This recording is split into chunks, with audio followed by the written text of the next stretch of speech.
Hi everyone, almost the knee done Tano here, the internet's busiest music nerd, and it is time for another edition of List Week, going over my favorite and least favorite music of the 2010s.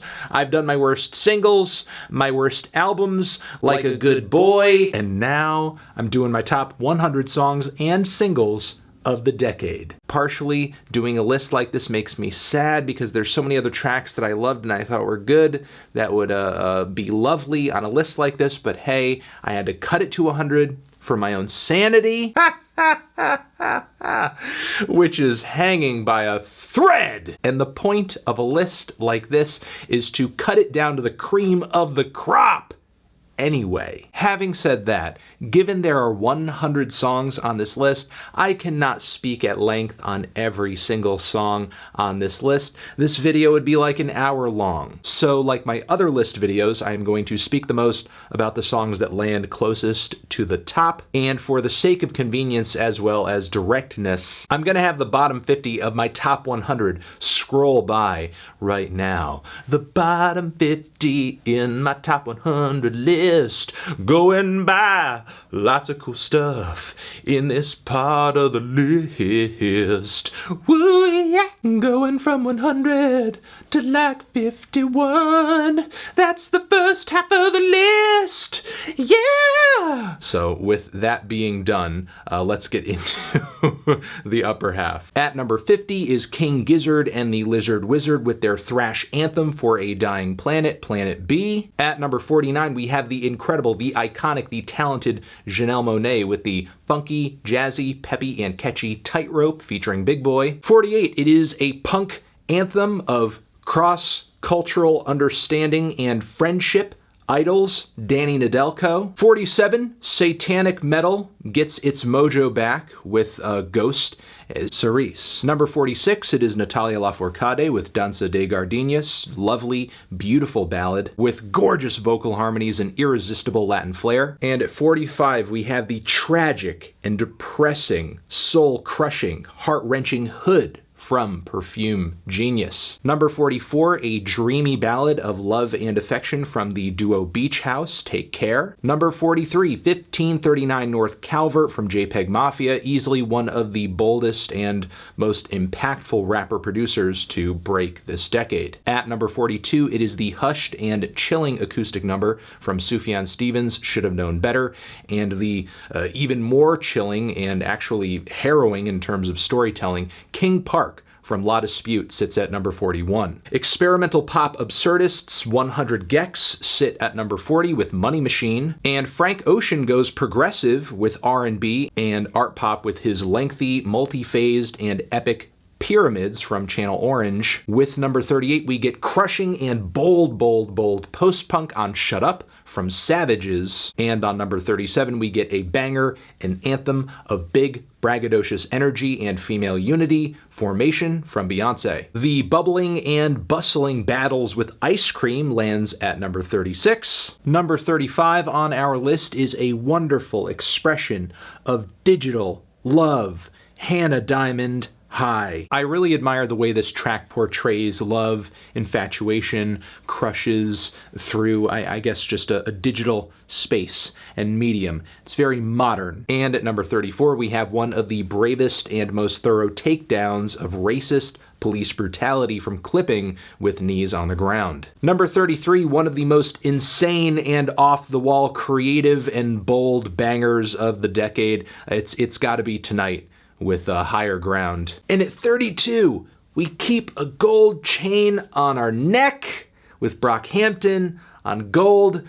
Oh, God, yes. Oh, I love it. Pop, rap, bliss, bring me home, bring me to heaven, it's godlike. Number 31, we have Kieran J. Callanan, one of the most expressive, eccentric, and thought-provoking as well as provocative songwriters to hit this decade. The title track Bravado off of his record of the same title is a wonderful self-reflection on a lot of things, including one's understanding of oneself, masculinity. It is a wonderful synth-backed anthem that is incredibly powerful, great great vocals, great production. Number 30, one of the most irresistibly groovy songs of the decade, with also, I guess, a semi-woke message, Parquet Courts, Wide Awake, though really it's the bass line and the drums alone that truly make the track and make it worth placing so high on this list. I'm wide awake! At number 29, we have the epic and ambitious collective Onda Tropica with Punkero Sonidero, one of many, many, many tracks that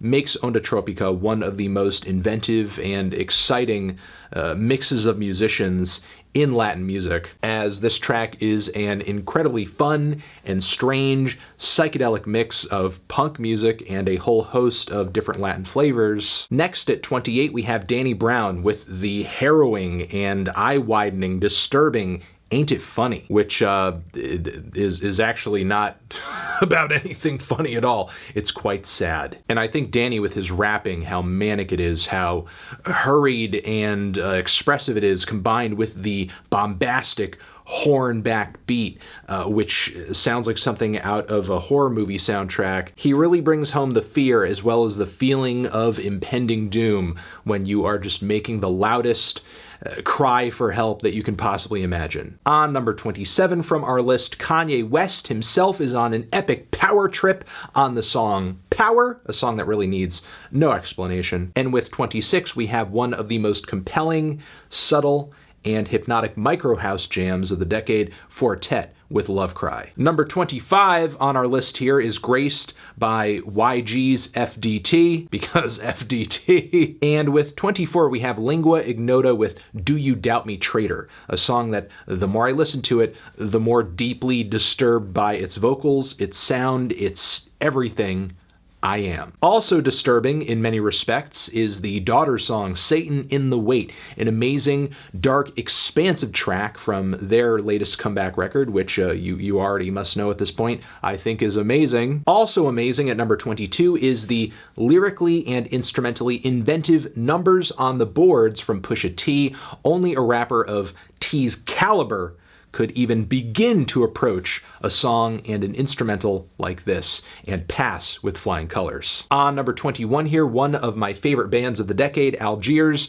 with their unique fusion of rock and soul and punk music, comes together to speak truth to power on the underside of power. On the underside of power! And shout out to the singing songwriting legend PJ Harvey at number 20 with The Words That Maketh Murder, an incredibly chilling song from her wonderful and amazing Let England Shake record. Charli XCX and Christine and the Queens at number 19 come together for a pop anthem for the ages on Gone. And at number 18, Tyler, the Creator, expands his creative repertoire with Earthquake. With number 17 on our list, we go post-pop, post-electronic, post-industrial, post-everything with Sophie on the incredibly dark, heavy, crushing, and kinky Pony Boy. And at number 16, it is the throbbing, throttling, visceral, and sort of dystopian Mess on a Mission from Liars. Mess on a Mission!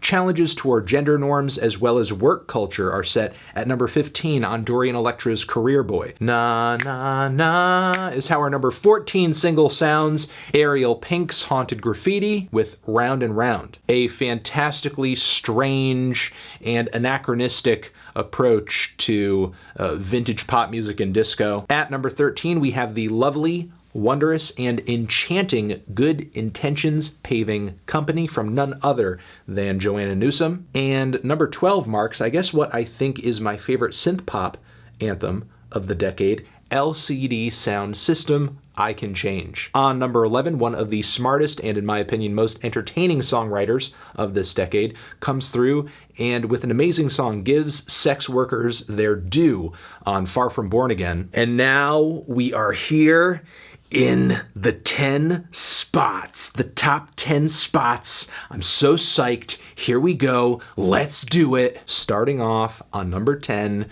with Rest in Peace to David Bowie with the title track to his final album, Blackstar. Not only does this track stand as one of the darkest and most surreal singles of the decade, but also goes to show just how much of a rarity David Bowie was for him to be approaching these ideas and concepts at this point so late in his career is pretty amazing. Not to mention how chilling it was on Blackstar generally for him to be facing down death so directly in the way that he did. On number 9, I really had to sit and think about whether or not this was the track I wanted to pick, because obviously I limited my tracks to 1 per artist in this list, and I had to sit and think whether or not this track was really my favorite from this group, or whether or not I wanted to have it on this list because I thought it was more representative of the time, the era, the decade, the sound of what this past 10 years has meant to me, which is why in this place I ended up putting Some Kind of Nature from Gorillaz featuring none other than Lou Reed, which is a super catchy, creative,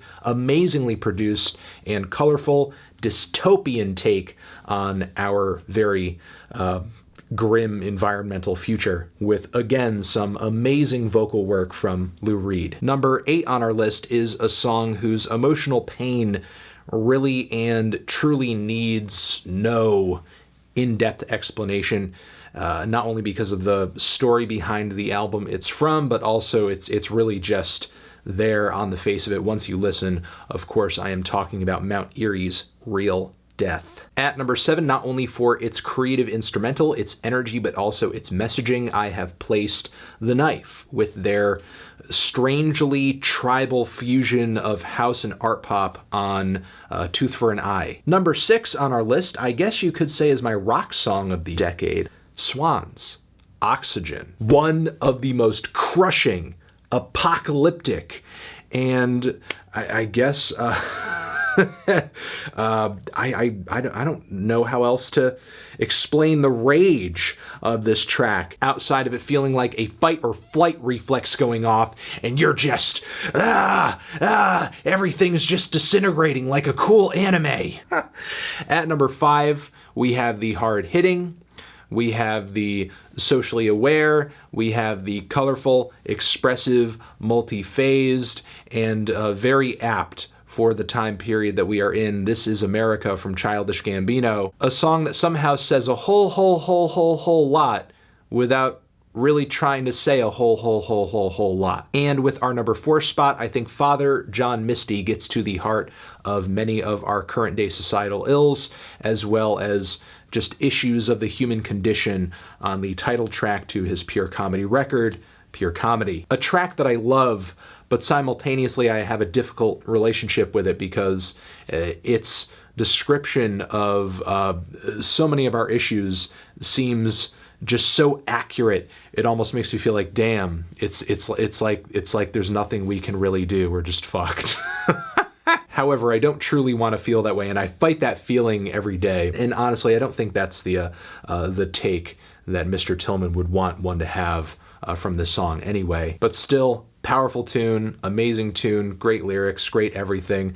I also feel much the same way about our number 3 track here, Kendrick Lamar, The Blacker, The Berry. A bold, hard-hitting, fantastic, in-your-face crown jewel of a track from Kendrick Lamar's amazing To Pimp a Butterfly, a track that really gets down to many of the key themes more broadly on To Pimp a Butterfly: self-realization and actualization, race, racial hatred, as well as self-hatred too. The number 2 spot on this list is going to go to the title track from the Fleet Foxes album, Helplessness Blues, Helplessness Blues. Not only is this one of the sweetest and most memorable ballads in the Fleet Foxes discography just based on sound and melody alone, but also the song is actually an amazing expression of, I think, a lot of the key issues of being lost, not having purpose, this feeling of yearning to be a part of something greater just as previous generations were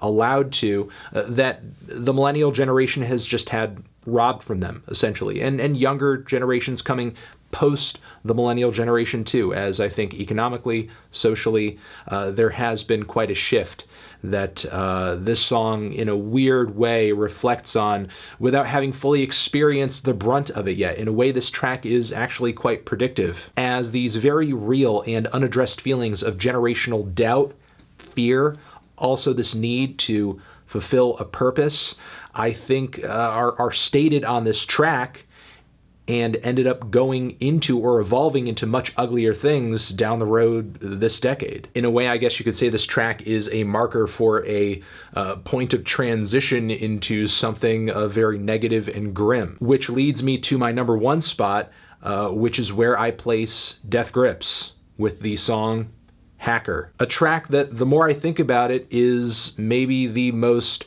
representative, inventive, exciting when it comes to, I guess, being a reflection of the digital dystopia that we currently exist in. The totally off-the-wall lyrics on this track, I think, are an accurate display of the pandemonium, the disarray that we experience mentally and emotionally, again, in this digital social media, internet-intensive age. Yeah. It's my song of the decade. And I think I will leave it at that.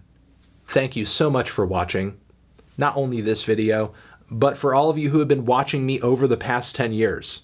It's been quite an amazing ride, and I'm looking forward to doing this for 10 years more. And I guess I'll see you in a decade list video when we get to that point as well.